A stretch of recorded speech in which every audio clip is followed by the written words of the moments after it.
বিদায়কালে শেষ কথা বলে যায়, গত রমজানে বাবা একজন বৃদ্ধা মায়ের কান্না এখনো পর্যন্ত মনে হয়, আমার ওই কথা মনে পড়লে কলিজাটা আমার বিগলিত হয়ে যায়। একজন প্রবাসী মা, একজন প্রবাসী সন্তানের মা, এই প্রবাসে যখন তার সন্তান মারা যায়, একজন মা এমনি সন্তানরে প্রবাসে দিয়া স্বাভাবিক থাকতে পারে না। সন্তান যদিও বড় রাষ্ট্রে থাকে, লক্ষ লক্ষ টাকা কামাই করে, তারপরেও কিন্তু মায়ের দিল খুশি না, মা সন্তানের টাকায় খুশি না। সন্তানের বিপদের কথা শুনলে মার আহার নিদ্রা সব হারাম হয়ে যায়, ঠিক না ব্যাঠিক জোরে কান। এই পৃথিবীর মধ্যে মা দেখবেন সন্তানরে বেশি ভালোবাসে, নিঃস্বার্থ ভালোবাসা। দুনিয়ার সবাই স্বার্থের জন্য ভালোবাসে, কিন্তু একজন মা, একজন বাবা নিঃস্বার্থে সন্তানকে ভালোবাসে। যদি কোনো কপাল পোড়া যুবক ওই মারে কষ্ট দেয়, বাবারে কষ্ট দেয়, তার মতো কপাল পোড়া কেউ হতে পারে না। এই জন্য আমার বাবা যুবক ভাই, তোর হাতে পায়ে ধরা বলা যায়, ওই প্রবাসী ভাই প্রবাসে যখন মারা যায়, মায়ের কানে যখন খবর আসছে যে আপনার সন্তানটা বিদেশের বাড়িতে মারা গেছে, 1 মাস পর লাশটা তার দেশে আসছে। বলেন তো একজন মা রমজান মাস 1টা মাস পর্যন্ত কি পরিমাণ সন্তানের জন্য কেঁদেছে। ওই মা সাহারিতেও খানা খাইত না, ইফতারের সময়ও শুধু পানি মুখে দিত, মায়ের কোনো আহার নিদ্রা ছিল না। মা রোজা রাইখা 24 ঘন্টা আল্লাহর কাছে কেঁদেছে আর বলেছে, আল্লাহ গো, আমার সন্তানটার মরণ হয়ে গেল, আমি চোখে দেখলাম না রে আল্লাহ। আয় আল্লাহ, মৃত্যুকালে পানি চাইলো না কি চাইলো তাও আমি মা বুঝতে পারলাম না। আয় আল্লাহ, দুনিয়াতে আমার সন্তান কত কষ্ট করেছে, মেহেরবানি করে তুমি আমার সন্তানরে মাফ করে দাও। একজন রোজাদার মা যখন সন্তানের জন্য এইভাবে বিনায়া বিনায়া কাঁদে, ওই সন্তানরে ক্ষমা করে দেয় যিনি, তিনি কে? জোরে বলেন না, তিনি কে? এই জন্য যুবক ভাই খবরদার, মারে কষ্ট দিবি না, বাবারে কষ্ট দিবি না। ঘরে যদি বৃদ্ধা মা বাইচা থাকে, দেখবেন রমজানে তুমি তো যা খুশি তাই খাইতে পারো, একজন বুড়া মা, একজন বুড়া বাবা যা খুশি তা খাইতে পারে না। মা বুড়া মানুষ একটু দুধ হইলে একটু ভাত খাইতে পারে, কলা হইলে একটু ভাত খাইতে পারে, ভালো কোনো মাছ যদি হয়।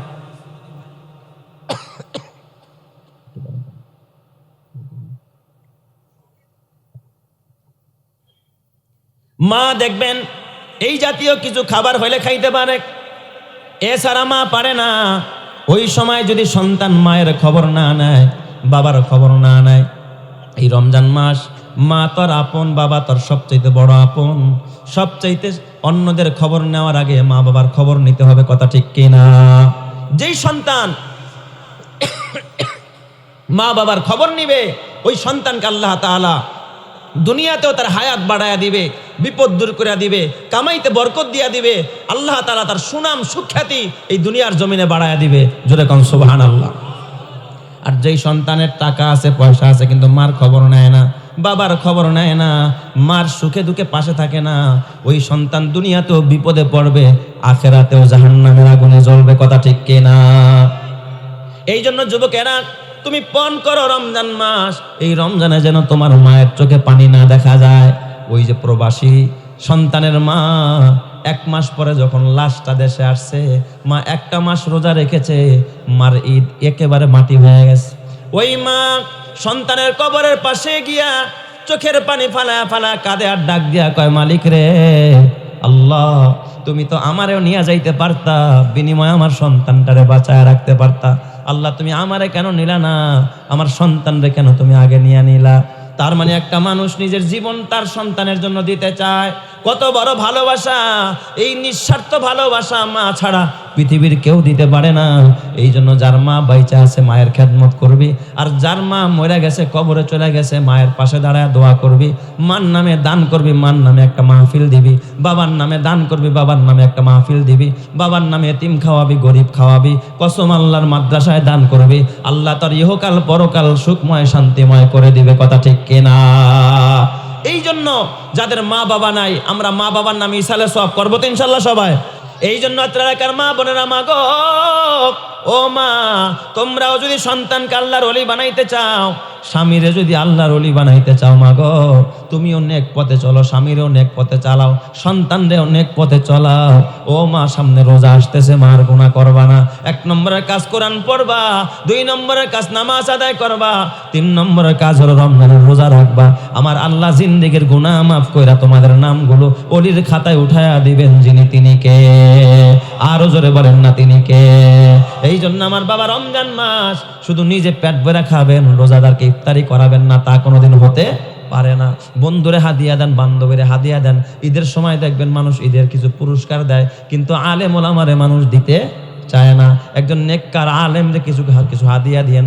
আপনি হয়তো বা তাহাজ্জুদ পড়েন না, আমি জানি একজন মসজিদের ইমাম কোনোদিন রমজানে তাহাজ্জুদের নামাজ মিস করে না। সে তো রাত্রে উঠে আপনারা ডাকতে থাকে, মাইকে ডাকতে থাকে, ফাঁকে ফাঁকে তাহাজ্জুদের নামাজ পড়ে, খোদার কোরআন তেলাওয়াত করে, আপনারা তারাবির নামাজ পড়ায়।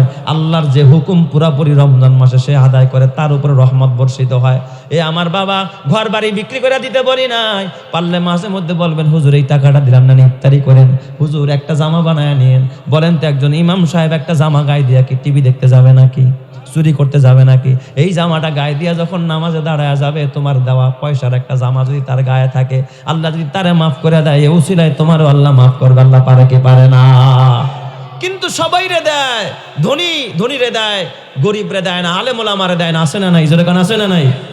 আল্লাহ রাব্বুল আলামিন বলেন, উতলু মা উহিয়া ইলাইকা মিনাল কিতাব। হে নবী আমার, আপনাকে যে ওহী দান করা হয়েছে, আপনার উপরে যে কোরআন নাজিল করা হয়েছে, এই কোরআন আপনি তেলাওয়াত করুন। আল্লাহ তাআলা নবীকে কোরআন তেলাওয়াতের আদেশ দিয়েছেন। আল্লাহ তাআলা ওহী দিয়া, সর্বপ্রথম আল্লাহ তাআলা ওহী দিয়া বলে নাই নবী নামাজ পড়ুন। আল্লাহ তাআলা সর্বপ্রথম ওহী দিয়া বলেন নাই নবী গো আপনি যাকাত আদায় করুন, আপনি রোজা রাখুন। আল্লাহ তাআলা সর্বপ্রথম ওহী দিয়ে আল্লাহ তাআলা নবীকে বলে, ইকরা বিসমি রাব্বিকাল্লাযী খালাক, পড়ুন ওই রবের নামে যিনি সৃষ্টি করেছেন। যিনি সৃষ্টিকর্তা, তার নামেই আপনি কি করুন? পড়ুন, তেলাওয়াত করুন। তাহলে নবীকেও আল্লাহ তাআলা তেলাওয়াতের আদেশ দিলেন, আবার নবীর মাধ্যমে আল্লাহ তাআলা উম্মতকেও তেলাওয়াতের নির্দেশ দিলেন। জোরে কোন সুবহানাল্লাহ। তাহলে কোরআন তেলাওয়াত করা সুন্নত না ফরজ? সহি শুদ্ধভাবে কোরআন তেলাওয়াত করতে জানা এটাও ফরজ। কারণ যার কোরআন তেলাওয়াত সহি হবে না, তার নামাজ হবে না। নামাজের মধ্যে একটা ফরজ আছে, আর কানা হাকাম 13 ফরজের মধ্যে একটা ফরজ হলো নামাজে কোরআন শরীফ শুদ্ধ পড়া না অশুদ্ধ পড়া? শুদ্ধ পড়া। নামাজ ভঙ্গের 19টা কারণের মধ্যে একটা কারণ হলো নামাজে অশুদ্ধ পড়া।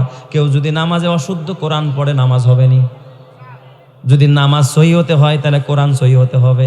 আর কোরআন সহি করা এই জন্য উম্মতের জন্য সুন্নত না ফরজ? ফরজ। কোরআনকে সহি শুদ্ধভাবে তেলাওয়াত করা এটা ফরজ। আপনি অর্থ জানেন আর না জানেন, আপনি অর্থ বুঝেন আর না বুঝেন, হ্যাঁ বুঝে পড়া ভালো, সমস্যা নাই, কিন্তু অর্থ না বুঝলেও অন্তত তেলাওয়াতকে সহি করা এটা কি বলেন তো? ফরজ। আর এই কোরআন শিক্ষা দেয় আমাদের স্কুল কলেজ ভার্সিটিতে গেলে, নাই আলেম ওলামারা। এই যে আলেম ওলামারা, আপনাদের মসজিদের খতিব সাহেবরা, ইমাম সাহেবরা, এদের কত দাম। আল্লাহ নবী বলে, খায়রুকুম মান তাআল্লামাল কুরআনা ওয়া আল্লামা। যারা কোরআন পড়ে আর পড়ায় তারা পৃথিবীর সেরা মানুষ। যারা নেতৃত্ব দেয় এরা পৃথিবীর সেরা মানুষ। এই কথা কি আল্লাহ কোরআনে কোথাও বলছে? হাদিসে বলছে। কিন্তু আল্লাহর রাসূল হাদিসের মধ্যে দ্ব্যর্থ কণ্ঠে বলেছে, খায়রুকুম মান তাআল্লামাল কুরআনা ওয়া আল্লামা। যারা কোরআন পড়ে এবং যারা কোরআন পড়ায়। কোরআন পড়ে তালিবুল ইলমরা, আর কোরআন পড়ায় কারা? আলেম ওলামারা। এই যে ইমাম সাহেবরা কোরআন পড়ায়, ইমাম সাহেবরাও কোরআন তেলাওয়াত করে, এরা তেলাওয়াত করে এবং পড়ায়, দোনোগুণ তাদের ভিতরে আছে। আল্লাহর নবী বলে, এই পৃথিবীর ভিতরে সবচাইতে দামি মানুষ, সেরা মানুষ হলো আলেম ওলামা। জোরে কোন সুবহানাল্লাহ। আরেক হাদিসে আসছে, আল্লাহর রাসূল বলেন, আশরাফু উম্মতি হামালাতুল কুরআন। এই উম্মতের মধ্যে সবচাইতে সেরা মানুষ তারা যারা কোরআন পড়ে। সুবহানাল্লাহ। জোরে কোন সবাই।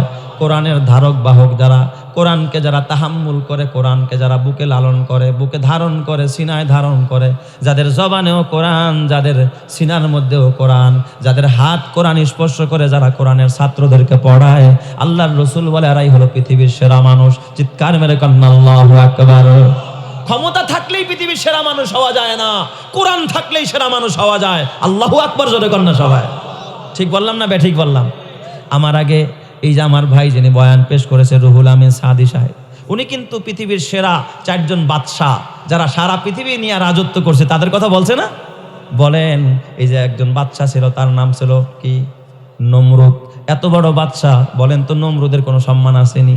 মশা দিয়ে আল্লাহ ওরে শেষ করছে। বুখতে নাসার এত বড় বাদশাহ, কোনো সম্মান নাই, বরং তার উপর আল্লাহর কি লানত। কোরআন থাকলে তার সম্মান বেড়ে যায়। কোরআন ছিল নবী সুলাইমানের ভিতরে, তার সম্মান আল্লাহ বাড়ায় দিছে। কোরআন ছিল বাদশাহ জুলকারনাইনের ভিতরে, বাদশাহ জুলকারনাইন ওই সময় যে আসমানি কিতাব সেটার অনুসরণ করত। আমার বাবা, আসমানি কিতাব এটাও দামি, কারণ যত আসমানি কিতাব আল্লাহ তাআলা দান করেছে, সমস্ত কিতাব দান করেছেন যিনি, তিনি কে? আল্লাহ। আমাদের কোরআন কত বড় দামি, একটা ছোট্ট কথা বলি তাহলে বুঝবেন কোরআন কত দামি। আরে ভাই, 2টা জিনিস থাকলেই তো একটা মুয়াজানা করা যায়। একটাকে প্রথম, আরেকটাকে দ্বিতীয়, একটাকে ভালো আরেকটাকে কি কম ভালো, একটা সেরা আরেকটা একটু সাধারণ। এটা বলতে হলে কয়টা জিনিস লাগে? 2টা জিনিস লাগে। আসমানি 104খানা কিতাব, বলেন তো 104খানা কিতাবের মধ্যে সবচেয়ে সেরা কিতাবের নাম কি? কথা বলেন না কেন সবাই? কোরআন। আসমানি সব কিতাবের মধ্যে একটা বড় কিতাবের নাম হলো তাওরাত। এই তাওরাত কিতাবটা কিন্তু ছোট কিতাব না, অনেক বড় কিতাব, অনেক বড় কিতাব। আয়তনে, দেখতে, শুনতে, ওজনে, কাইফিয়াতে, কামিয়াতান, সব দিক দিয়ে অনেক বড় একটা কিতাব। আমাদের কোরআন তো মাত্র 30 পারা। কোরআনের মধ্যে সূরা আছে কয়টা? 114টি। কিন্তু তাওরাতের মধ্যে সূরা আছে 1000। তাওরাতে সূরা কত? 1000। আমাদের কোরআন শরীফে সূরা আছে মাত্র 114টি। তাওরাত শরীফের মধ্যে সূরা আছে কয়টা? 1000। কয়টা সূরা? 1000। এই তাওরাতটা 7 ভলিউমে। কয় ভলিউমে? 7 ভলিউমে, 1 খণ্ডে না। ভলিউম বোঝেন? এই যে এটার কতটুকু মোটা, এর চাইতে কয়েক গুণ মোটা একটা ভলিউম, এমন 7 ভলিউমে। পুরা তাওরাতটা একজনের মাথায় উঠায়া দিলেও সে বহন করতে কষ্ট হয়ে যাবে। সাধারণ যারা বোঝা বহন করে না, তাদের জন্য তাওরাত মাথায় নিয়ে যাওয়া কষ্ট হবে। এত বড় একটা কিতাব, ভারী কিতাব এই তাওরাত। এই তাওরাতের মধ্যে এক একটা সূরার মধ্যে আয়াত সংখ্যাও 1000 করে। সুবহানাল্লাহ বলবেন না সবাই? কয় হাজার? 1000। আমাদের এমনও সূরা আছে যে সূরার মধ্যে আয়াত মাত্র কয়টা? 3টা, এক শ্বাসে 2 বার বলা যায়। ইন্না আ'তাইনাকাল কাউসার ফাসাল্লি লিরাব্বিকা ওয়ানহার ইন্না শানিআকা হুয়াল আবতার। এই ছোট্ট একটা সূরা। মাগরিবের নামাজে সূরা আসর আর কাউসার পড়লে দেখবেন মুসল্লি ওযু করতে করতে 2 রাকাত শেষ। যায় দেখো ইমাম সাহেবকে আসসালামু আলাইকুম ওয়া রাহমাতুল্লাহ, আসসালামু আলাইকুম সালাম দিয়া। অনেক সময় মুসল্লিরা যারা একটু পাকা মুসল্লি, আমার মসজিদে একদিন এক মুসল্লি খুব পাকা, প্রথম কাতারে নামাজ পড়তো তাকবীরুল্লাহর সাথে। তো ইমাম সাহেব সূরা আসর আর কাউসার পড়ছে। উনি করছে কি, নামাজে ঠিকই আগে গিয়ে বসেছিল মসজিদে। তো বুড়া মানুষ তো ওই যে ভর দিয়া উঠতে গেছে, ওই চাপে বায়ু বাইরে গেছে আর কি, ওযু ছুটে গেছে। বুড়া মানুষ বোঝেন না, কাশির সাথে পাত বাইরে যায়, আছে না? তো ওই বুড়ায় গেছে লাঠি ঠক ঠক করে ওযু বানাইতে। ওযু টজু কইরা আইসা চিন্তা করছে যে ওযু কইরা আসি, নামাজ মাত্র দাঁড়াইছে। আইসা দা ইমাম সাহেব কয় ঢুকছে আর আসসালামু আলাইকুম ওয়া রাহমাতুল্লাহ, আসসালামু আলাইকুম। বুড়া এমন খেপায় খেপছে যে আরে আমার তাকবীরুল্লাহ ছোটে না, আজকে আমি নামাজেই পাই নাই, সব ছুটে গেছে। খুব খেপছে, একা একা নামাজ পড়া আসছে আমার রুমে। প্রদীপ সাহেব কই, আপনার ইমাম সাহেব কি করলো? আমি আজকে নামাজই পাইলাম না। আমি বললাম একটা কাম করলো ইমাম সাহেব, আপনি নামাজটাই পাইলেন না। এই মুয়াজ্জিন সাহেব দেখো তো ইমাম সাহেব কই, ডাকাও। বুড়া মানুষ তো একটু সান্ত্বনা দেওয়া দরকার, ডাকাইছি। এই হাজির সাহেব যে নামাজ পাইল না, আপনি কি করছেন হুজুর? আমি তো জানি কি করছে, আমি নামাজ পড়ছি না পিছনে। কয় হুজুর কি করবো, আজকের মাগরিবের নামাজে সূরা আসর আর কাউসার মারছিলাম আর কি। সূরা আসর তো একেবারে ছোট্ট সূরা, সূরা কাউসার কি একেবারে ছোট্ট সূরা, এই কয়েক মিনিটেই নামাজ শেষ। ইমাম সাহেব আর এই কাম কখনো করেন না, দাদারে দেখলে একটু সূরা কেরাত একটু লম্বা করে পড়েন। বুড়া মানুষ খুশি হয়ে গেছে আর কি। তো এই যে ছোট্ট ছোট্ট সূরা, আর যদি আল্লাহ তাআলা ওই 1000 আয়াত বিশিষ্ট সূরা দিত, সূরা ফাতিহাটা যদি 1000 আয়াত বিশিষ্ট হইতো, মুসল্লি থাকতো? ইমাম সাহেব একলাই নামাজ পড়া লাগতো। আল্লাহ বাঁচাইছে, আল্লাহ এত বড় সূরা দেয় নাই। তো 1000 আয়াত এক একটা সূরার মধ্যে।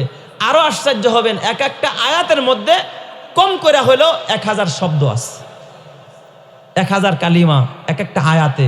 আর আমাদের কোরআনের এমনও আয়াত আছে মাত্র 1 অক্ষর, নুন, একটা আয়াত শেষ। 1 অক্ষরে কি? 1 আয়াত। কফ, আলিফ লাম রা, 1 আয়াত শেষ। 3 অক্ষরে 1 আয়াত। আর তাওরাতের মধ্যে একটা আয়াত শেষ করতে হলে এমন কয়টা কালিমা লাগে? 1000 কালিমা। তার মানে তাওরাতের এক একটা আয়াত আমাদের বড় বড় এক একটা সূরার সমান। এত বড় তাওরাত, এই তাওরাতের হাফেজও তৎকালীন যুগে বেশি একটা পাওয়া যাইতো না। হাতে গোনা কয়েকজন ইহুদিদের মাঝে তাওরাত মুখস্থ করছে। সুবহানাল্লাহ জোরে কোন সবাই। খুব হাতে গোনা, গোটা দেশ বিশ্বের মধ্যে হাতে গোনা কয়েকটা মানুষ তাওরাতের হাফেজ ছিল। কোরআনের হাফেজও তো মনে হয় বিশ্বের মধ্যে হাতে গোনা কয়েকজন, তাই না? এ কথা কয় না? আপনাকে এই বর্ধন পাড়া এখানে তো মনে হয় হাফেজ টাফেজ নাই না? এখানেও আছে। এই মজলিসের মধ্যে যদি হাফেজদেরকে হাত তুলতে বলি, এখানে অনেক হাফেজ আছে না নাই? আল্লাহ এত হাফেজ যে মাত্র 55 দিনে 52 দিনে কোরআনের হাফেজ হয়ে যায়। কত বড় বরকত! সুবহানাল্লাহ জোরে বলেন। তো এই তাওরাতের যারা আলেম ছিল, হাফেজ ছিল, তার মধ্যে একজন হলো আব্দুল্লাহ ইবনে সালাম রাদিয়াল্লাহু তাআলা। উনি মুসলমান হয়ে গেছে। ইহুদিদের বড় আলেম, বড় পণ্ডিত ছিল। আরেকজন তাওরাতের আলেম ছিল, তার নাম জায়েদ। তার নাম কি? জায়েদ। আরো একজন তাওরাতের বড় হাফেজ ছিল, বড় আলেম ছিল তাওরাতের, তার নাম হলো হযরত কাবে আহবার রহমাতুল্লাহ আলাইহি। যদিও উনি নবীকে পাইছে, কিন্তু নবীর যুগে কালিমা পড়ে নাই। পরবর্তীতে হযরত ওমর রাদিয়াল্লাহু তাআলা আনহুর যুগে কালিমা পড়ে মুসলমান। যেরকম সুবহানাল্লাহ। নবীর যুগের মানুষ তখনও তিনি তাওরাতের উপরে আমল করে, নবীর উপর কালিমা পড়ে নাই। নবীর ইন্তেকালের পর আবু বকরের খেলাফত, তখনও তিনি কালিমা পড়ে নাই। হযরতে আবু বকরের ইন্তেকালের পর ওমর যখন খলিফা হলেন, ওই সময় হযরতে কাবে আহবার রাদিয়াল্লাহু রহমাতুল্লাহ আলাইহি কালিমা পড়ে মুসলমান। জোরে কন্না আল্লাহু আকবার। তো তাওরাতের যত বড় বড় আলেম ছিল, পণ্ডিত ছিল, এরা সব কি হয়ে গেছে? কালিমা পড়ে মুসলমান হয়ে গেছে। তবে এদের মূল্যায়ন মুসলমানরাও করতো, কারণ এত বড় একটা কিতাব মুখস্থ করা এটা চারটিখানি ব্যাপার না। এই যে শোনেন, হযরতে জায়েদ যিনি কালিমা পড়া মুসলমান হয়েছে, উনিও একজন সাহাবী। তবে এই জায়েদ ওই জায়েদ না, নবীর পালক পুত্র জায়েদ না। ইনি তাওরাতের বড় আলেম, বড় হাফেজ। আল্লাহর নবী এক জানাজার ভিতরে, নবীজি জানাজার নামাজ পড়ানোর জন্য একত্রিত হয়েছেন, এক মাইয়েতের জানাজা পড়বেন। ওই জানাজার ভিতরে নবীর এক পাওনাদার এই জায়েদ। জায়েদ আবার টাকাওয়ালা ছিল, পয়সাওয়ালা ছিল, হাফেজ মানুষ, তাওরাতের হাফেজ। উনি ওনার কাছ থেকে কিছু খেজুর নবীজি ধার নিছে। আগের যুগের মানুষ, মক্কা মদিনার মধ্যেও মানুষ অভাবের সময় একজন আরেকজন কাছ থেকে নিত, ধার নিত, করজ নিত। আমাদের সমাজে এখন দেখবেন ধার দেনা মানুষ মানুষকে দিতে চায় না। এখন ধারের কথা, টাকার কথা বললেই কয় মাসে কয় টাকা দিবা? ঠিক না ভাই? ঠিক। কেউ সাপ্তাহিক সুদও খায়, আবার বাজার টু বাজার, এক সপ্তাহ 1 লাখ টাকা খাটাই, বা কয় টাকা দিবা বলো? এইভাবে করে মানুষ চক্রবর্তী হারেও সুদ খায়, এমন কপাল পোড়া সমাজে আছে না নাই? তো নবীজি ওই জায়েদের কাছ থেকে কিছু খেজুর নিয়েছেন। কথা হয়েছে যে আগামী মাসের 10 তারিখে দিব। নবী যেদিন জানাজা পড়তে গেছে, ওই জানাজাটা ছিল মাসের 5 তারিখ। তাহলে বলেন তো, এই খেজুর দেওয়ার এখনো কি টাইম হয়েছে? দেওয়ার কথা কয় তারিখ? 10 তারিখ। নবী জানাজা পড়তে গেছে কয় তারিখ? 5 তারিখ। জানাজা শেষ হয়ে গেছে। এ আমার বাবা, আপনারা বলেন, এই যে আমি এখন আপনাদের সামনে বয়ান পেশ করতেছি, এই মুহূর্তে যদি কোনো একটা মানুষ নিচের থেকে আইসা আমার কলারটা ধরে, এইভাবে আমার মান সম্মান থাকবে? হ্যাঁ, যদি সবার সামনে আমার কলারটা এইভাবে ধরে, আমার মান সম্মান থাকবে? একেবারে ধুলায় মিশে যাবে। রহমতে আলম নবী শত শত হাজার হাজার মানুষের সামনে দাঁড়ানো, ওই জায়েদ ইহুদিদের বড় আলেম, তাওরাতের হাফেজ, আমার নবীর সামনে আইসা কলারটা ধরে কয়, কিরে তোমরা না আব্দুল মুত্তালিবের বংশধর? নেওয়ার সময় খবর থাকে, দেওয়ার সময় বুঝি খবর থাকে না? হ্যাঁ, খেজুর নিছে, এখনো খেজুরটা দাও না। নবীজি আমার এই কথাও বলে না, জায়েদের তোমার সাথে কথা ছিল 10 তারিখে, নবী এই কথাও কয় না। নবী চুপচাপ দাঁড়ায় রয়েছে। নবীর কথা হলো, পাওনাদার 2 কথা বলার অধিকার রাখে। সুবহানাল্লাহ জোরে কোন সবাই। পাওনাদার মানুষ 2 কথা বলার কি রাখে? অধিকার রাখে। বলুক, তাতে আমার কি আসে যায়?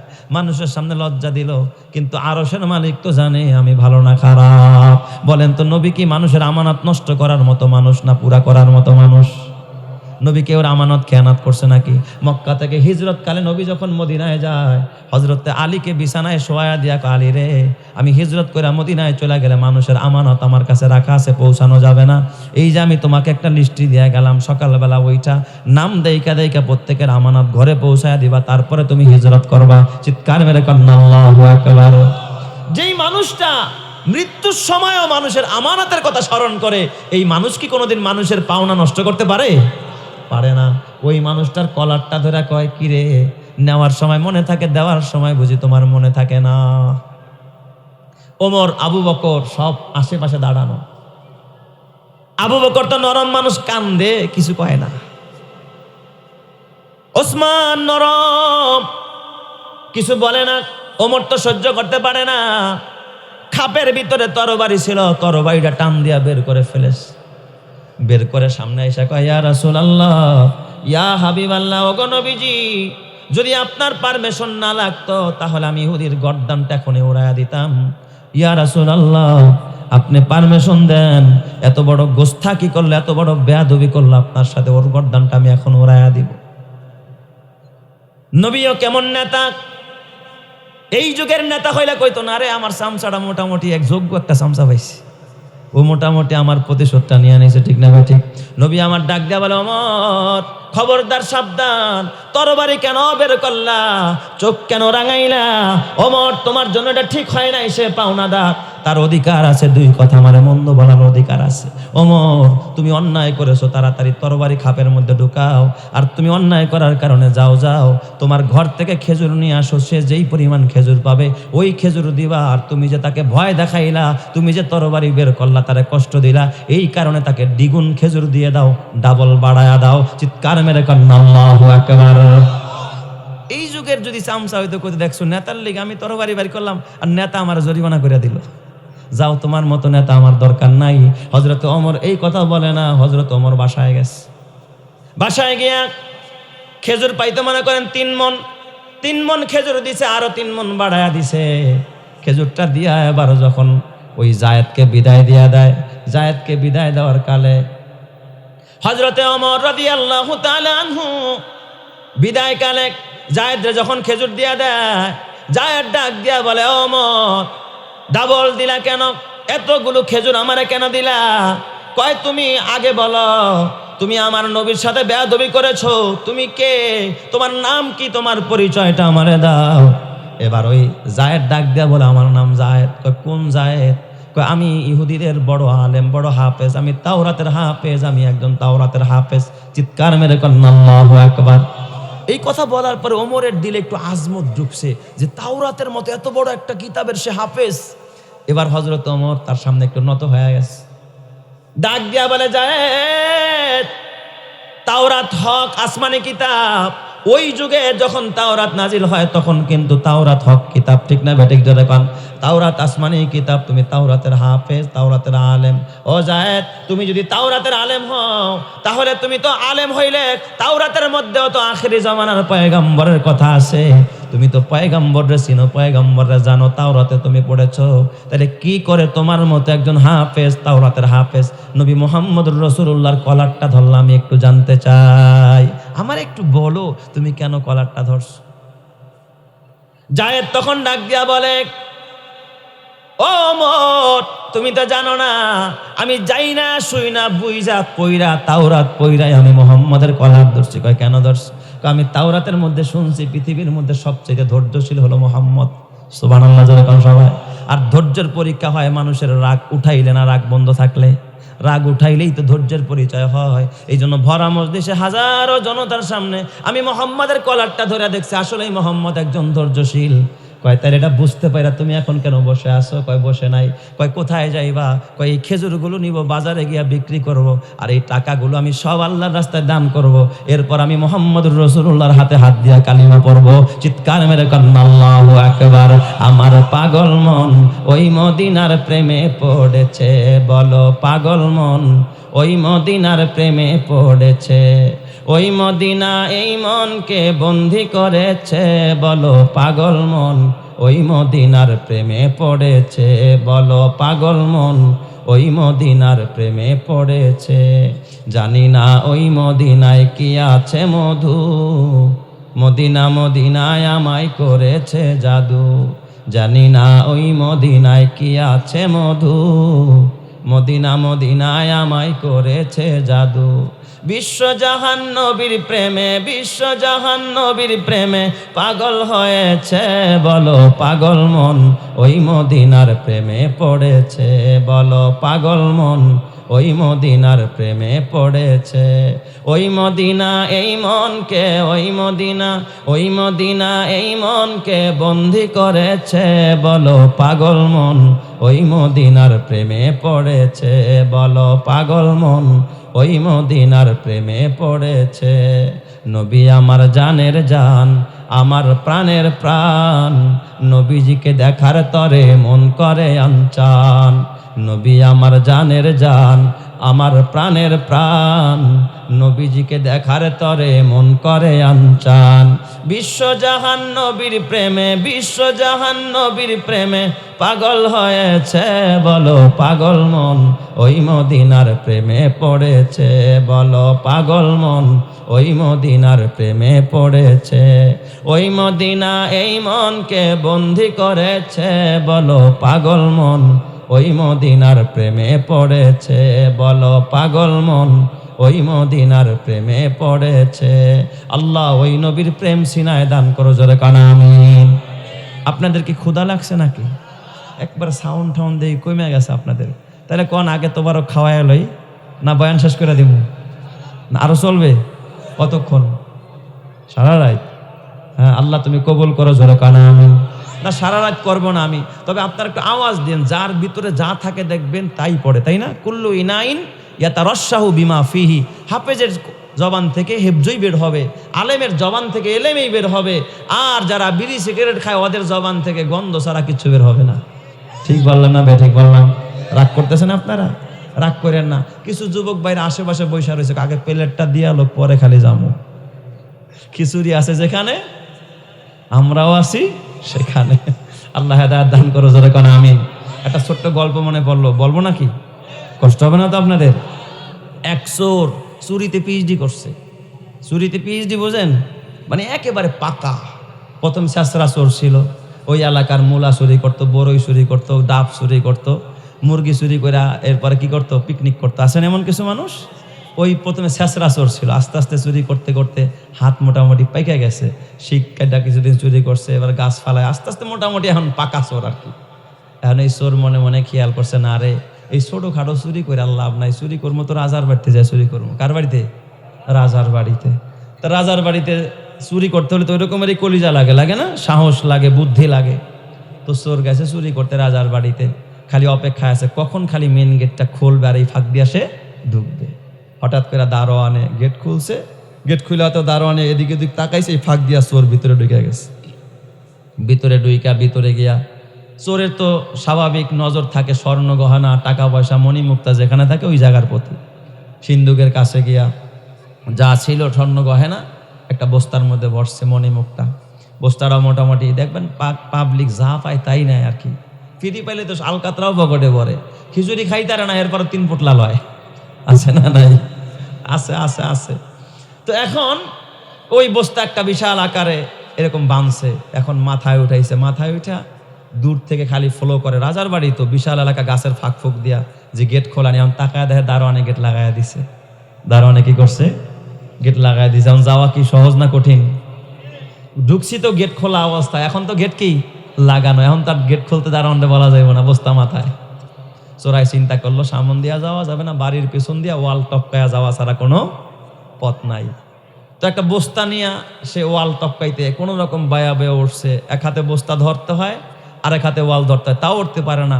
কিছু মানুষ দেখবেন ট্রেনিং প্রাপ্ত বাজারে যায়, ওই ঝাঁকা মাথায় নাই, হাত দিয়া ধরতে হয় না, খালি ঝাঁকা মাথার উপরে হাত ছাইরা দিয়ে হাঁটতে থাকে, দেখেন নাই? সাইকেল চালায় বাচ্চারা ছাইরা দিয়া, মানে একটু খুব ট্রেনিং প্রাপ্ত আর কি। চোরও ট্রেনিং প্রাপ্ত। তো বস্তাটা মাথায় বসায় রাখছে, 2 হাত দিয়া ওয়াল বাইয়া উপরে উঠছে। কিন্তু উঠার সময় তো স্বাভাবিক করছে, কিন্তু লাভ দিতে হইলে তো একটু শরীরে ঝাঁকি খায় না, তখন তো বস্তা 1 হাত দিয়া কি করতে হবে? ধরে নিতে হবে। উনি করছে কি ওইটা আর মনে নাই। দেখবেন যে যত অকারেন্সি করুক, এক জায়গায় না এক জায়গায় কি করে ফালায়, ভুল একটা করেই ফালায়। তো যখন লাভ দিয়া সামনে নামবে, উঠছে ঠিক, এই বস্তা নিয়ে উপরে উঠছে, কিন্তু বস্তাটা তো ধরে নিবে, তো আগলা তো বস্তা। ও করছে কি, ঝাঁকি দিয়া যখন লাভ মারছে, বস্তা পড়ছে ভিতরে, ও পড়ছে বাইরা। মানে জাগার বস্তা জাগায় রয়েছে, চোর চলে গেছে কোথায়? বাইরা। তাহলে বলেন আর মিশন সফল না ব্যর্থ? ব্যর্থ হয়ে গেছে। হারে করলাম না রে, কি জেল লেগে এত কষ্ট করলাম, এটাই ভিতরে রয়ে গেল। আমি বললাম বাইরা, যদি একটু ধরে নিতাম হাতে, তাহলে তার বস্তাটা পড়তো না। এই দিক দিয়া হঠাৎ করে ধপাস করে আওয়াজ হয়েছে, দারোয়ান গিয়া দেখা রে মণিমুক্তার বস্তা রাজার ঘরে চুরি হয়েছে, ডাকাতি হয়েছে। এই হট্টগোল, চতুর্দিকের লোকজন জমা হয়ে গেছে। সকালবেলা বাদশাহ খবর দিছে, এই আমার রাষ্ট্রের যারা সুশীল আছে, বুদ্ধিজীবী, জ্ঞানী, এদেরকে ডাকাও, এই চোর বাজ করতে হবে। কে চুরি করলো? সব সুশীলদেরকে, বুদ্ধিজীবীদেরকে ডাকাইছে। দেশের মাথা মাথা দেখা দেখা ডাকাইছে। বাদশাহ তো জানে কাদের বুদ্ধি বেশি। যাদেরকে ডাকাইছে আল্লাহর রহমতে চোরও এদের একজন। সুবহানাল্লাহ কইবেন না নাউজুবিল্লাহ কইবেন? সুবহানাল্লাহ কয় দেখছনি? যাদেরকে ডাকাইছে, যাদেরকে সুশীল মনে করে, এদের মধ্যেই কি একজন চোর, বড় চোর। হেই চোর, নিজেই চুরি করছে। এখন ডাকায় কয়, আচ্ছা আমার বাসায় যদি চুরি হইয়া থাকে, বাদশার কথা খেয়াল করেন, তো চুরি হইলে চোর কি মাল রাইখা যাইব না নিয়ে যাইব? কথা কয় না। চোর কি চুরি করতে আসে মাল রাইখা যাওয়ার জন্য না নিয়ে যাওয়ার জন্য? বাদশার যুক্তি। তাহলে আমার বাসায় যদি চুরি হয়, তাহলে চোর নাই, মাল রেখা গেল কেন? মাল তো নিয়ে যাওয়ার কথা। তাহলে এটা কি চুরি হয়েছে না অন্য কোনো কিছু হয়েছে? তোমরা এবারে একটু তদন্ত করো, পরামর্শ দাও। একে একে বুদ্ধিজীবীরা, টাকলা ফাকলা যারা আছে আর কি, সবাই মিলে পরামর্শ দেখায়। বাদশাহ আমারও বুঝে আসে না, এটা কি দারোয়ানে করলো কিনা, আরেকজনকে আপনার কাজের মেয়ে করলো কিনা, আরেকজনকে অমুকে করলো কিনা, তমুকে করলো কিনা। যে চুরি করছে সে তো জানে কি হয়েছে ঘটনা। হ্যাঁ ভিতরে খালি আগে না, দূর এইসব কিচ্ছুই হয় নাই, দূর এরা কিচ্ছু বোঝে না। মানে হ্যাঁ নিজে পণ্ডিত সাজতে চাইছে, পণ্ডিত সাজতে গিয়েছে ধরা খাইবে, কথা আর বুঝতে পারে নাই। চোর তো বোঝেন না। এখন এ খালি কয়, মনে মনে কয় বাচ্চা আমারে জিগায় না, তাইলে তো আমি কয়ে দিই কেমনে কেমনে কি হয়েছে। বাচ্চা কয়, আচ্ছা সুশীল, এই তুমি তো বয়স্ক অভিজ্ঞ মানুষ, বলো চোরের লগে তার লগে কি আছে? দুই এক কাকায় দুইজন, আর কেউ আছে নাকি? ওই দুইজন থাকবো না। ও আচ্ছা, ও বোঝে নাই আর কি, নতুন। হ্যাঁ নতুন, তাই না? আল্লাহ তাআলা বুঝার তৌফিক দান করুক, জোরে কান আমিন। আচ্ছা তাহলে আরেকটু পরীক্ষা হোক, শেষ পর্যন্ত খিচুড়ি খাওয়া যাবেন কারা কারা? একটু হাত দেখান তো। নারায়ে তাকবীর। এই যারা হাত উঠায় না এরা কি খিচুড়ি খাইব না? আল্লাহ তুমি কবুল করো, সকলেই বলে আমিন। যে কথাগুলো আমি বলেছি, আল্লাহ তাআলা এই কথাগুলোর প্রতি সর্বপ্রথম আমাকে এবং আপনাদেরকে, পর্দার আড়ালের মা বোনদেরকে, বক্তা, শ্রোতা, উদ্যোক্তা, এলাকাবাসী সকলকে আমলের তৌফিক দান করেন। সকলেই বলি আমিন। ওয়া আখিরি দাওয়ানা আলহামদুলিল্লাহি রাব্বিল আলামিন।